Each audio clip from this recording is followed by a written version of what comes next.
Salam dalam kasih Kristus untuk seluruh jemaat dan simpatisan Gereja Kristen Indonesia dimanapun Bapak, Ibu, dan Saudara berada. Kembali lagi dalam program Sapaan Gembala GKI bersama dengan saya Mario Gunawan, calon pendeta GKI Kediri. Bapak, Ibu, dan Saudara, hari ini kita akan merefleksikan tema Sobat Ambyar yang diambilkan dari Roma pasal 12 ayatnya yang ke-15. Bersukacitalah dengan orang yang bersukacita dan menangislah dengan orang yang menangis. Terpujilah nama Tuhan.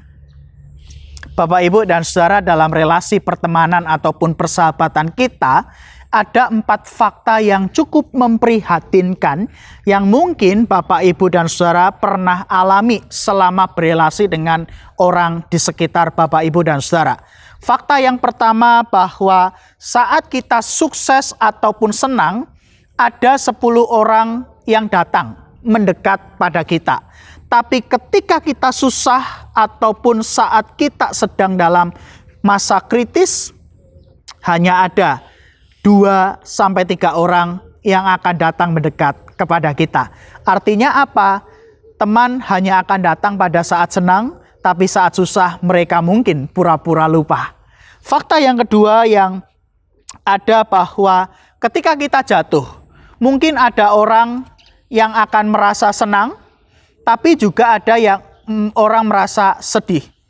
Tapi ketika kita lebih sukses dari mereka, sebagian orang akan merasa lebih sedih, bahkan mungkin iri, dan sebagian lainnya mungkin akan menjadi seperti poin pertama, datang saat butuh. Walaupun tidak menutup kemungkinan ada juga sebagian kecil yang mungkin benar-benar tulus berelasi dengan kita. Fakta yang ketiga, Ibu Bapak, ada seorang sahabat yang menemani sahabatnya dari susah sampai menjadi sukses. Tapi ketika sahabatnya ini ada dan menjadi sukses, maka ia ditinggalkan dan dilupakan oleh sahabatnya sendiri. Fakta yang keempat, mungkin kita punya teman-teman palsu. Anak-anak muda menyebutnya sebagai fake friends. Orang-orang yang di depan kita nampaknya baik, tapi di belakang kita jahatnya luar biasa. Itu baru 4 fakta. Bapak, Ibu, dan Saudara bisa menambahkannya sendiri berdasarkan pengalaman masing-masing. Nah, walau terkadang relasi yang ada di dunia ini cukup memprihatinkan, satu fakta yang tidak dapat dipungkiri bahwa setiap kita butuh yang namanya seorang sahabat. Seorang teman yang mau menemani perjalanan kehidupan kita. Saat kita ada di titik lemah, ia hadir dan menopang kita. Ketika kita sedang overload atau overthink, ada tempat untuk berbagi. Bahkan seorang sahabat, ia akan mendukung kita ketika kita melakukan sesuatu yang benar, tapi berani mengkoreksi kita ketika kita melakukan sesuatu yang salah.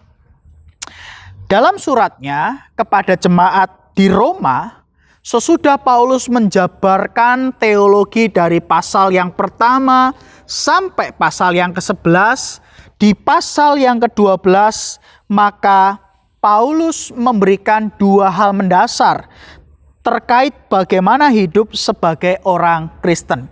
Pertama, bahwa keseluruhan hidup kita adalah persembahan yang harus dipersembahkan untuk kemuliaan nama Tuhan. Tapi yang kedua, jangan menjadi serupa dengan dunia, tapi berubahlah oleh pembaruan budimu. Masuk pada perikop ayat ke-9 sampai 21, Paulus kemudian memberikan contoh konkret bagaimana mewujudkan kasih Tuhan dalam relasi persekutuan antar jemaat di Roma yang diawali dengan pernyataan hendaknya kasih itu jangan pura-pura. Menarik ya Saudara, hendaknya kasih itu jangan pura-pura. Di tengah dunia yang penuh tipu-tipu hari ini mungkin kita harus memegang bahwa kasih itu tidak pernah pura-pura. Dan nasihat Paulus dalam ayat yang kita baca hari ini sangat sederhana. Bersukacita dengan orang yang bersukacita, menangis dengan orang yang menangis. dalam realitanya nasihat ini tidak mudah untuk dilakukan. Sebab seringkali ibu bapak bahwa kita bersukacita di atas penderitaan orang lain, tapi kita mungkin sedih karena kebahagiaan orang lain. Atau bisa saja kita memilih untuk diam dan tidak peduli terhadap orang lain, yang penting hidupku nyaman dan aman. Padahal ketika kita memiliki kasih dalam hati kita memiliki kepekaan dan kepedulian, maka nasihat Paulus yang baru saja kita baca ini adalah sebuah keniscayaan dalam hidup orang yang beriman. Dan kalau saya memberikan tema renungan hari ini, Sobat Ambyar, sesungguhnya tema ini merupakan ajakan, tapi juga mengingatkan kita akan beberapa hal. Yang pertama, ibu bapak, dunia kita saat ini sedang ambyar. Bukan karena semua orang sedang patah hati, seperti lagunya Didi Kempot. Tapi dunia kita sedang ambyar oleh karena hantaman dari badai pandemi COVID-19. Dan setiap orang punya keambiarannya masing-masing karena pandemi. Hal yang kedua, dari beberapa survei ditemukan fakta bahwa tingkat stres yang dimiliki oleh masyarakat Indonesia di tengah pandemi ini meningkat. Itu berarti ada orang-orang tertentu yang punya beban psikologi. Fakta yang ketiga adalah bahwa mau tidak mau, pembatasan sosial membuat masyarakat merasa terisolir, sendiri dan sepi. Ruang gerak menjadi terbatas karena protokol kesehatan dan peraturan-peraturan yang ada. Dan di tengah situasi hari ini, ibu bapak, nasihat Paulus di ayat yang ke-15 bukan hanya sebagai seruan, tapi juga sekaligus menyadarkan kita pentingnya kehadiran untuk sesama manusia. Walau masing-masing dari kita punya pergumulan dan persoalan yang mungkin membuat kita ambyar. Artinya setiap kita punya keambiarannya masing-masing. Namun bukan berarti saat kita ambyar lalu kita berhenti, berdiam diri untuk hadir sebagai sobat ambyar bagi orang lain yang juga sedang ambyar. Karena kita dan orang di sekitar kita memiliki dan merasa ambyar dengan persoalan dan pergumulan kita, justru di titik itulah kita belajar untuk mewujudkan kasih Tuhan dalam relasi kita. Sekaligus bertumbuh dan menjadi dewasa bersama dengan orang lain melalui setiap persoalan yang kita hadapi hari ini. Bapak, Ibu, dan Saudara, Yesus sudah memberikan teladan nyata bagi setiap kita.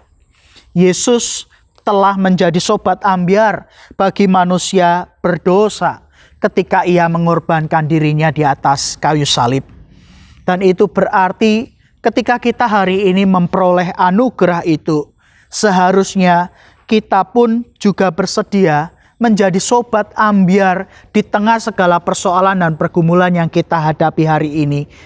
Kita mau menjadi sobat ambyar bagi mereka yang hari ini memiliki persoalan dan pergumulan yang tidak mudah. Melalui kehadiran kita, melalui uluran tangan kita, kiranya kita dimampukan untuk menjadi sobat ambyar yang menopang dan memberikan penghiburan bagi mereka yang lemah dan ada dalam keputusasaan. Oleh karena itulah kita dipanggil, tapi juga itulah ketetapan kita sebagai murid-murid Kristus yang dipanggil dan diutus untuk menjadi sahabat bagi mereka yang memiliki pergumulan. Amin. Mari bersama kita berdoa.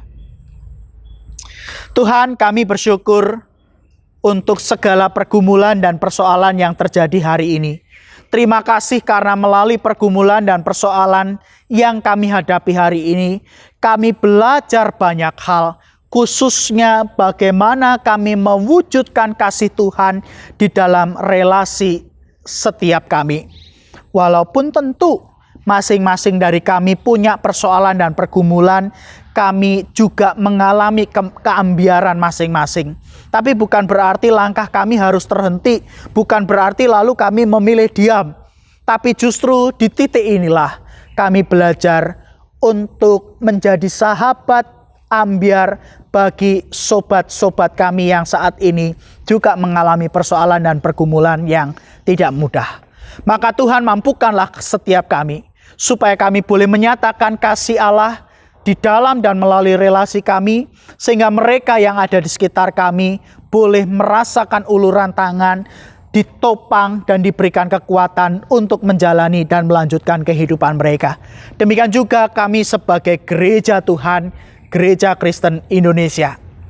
Tuhan berkati supaya melalui setiap karya pelayanan maupun program-program yang kami lakukan sebagai gereja, kehadirannya juga boleh dirasakan bagi umat dan masyarakat sekitar, bahwa gereja adalah alat kecil di tangan Tuhan untuk menyatakan karya, kasih, dan kemuliaan Allah di tengah dunia ini.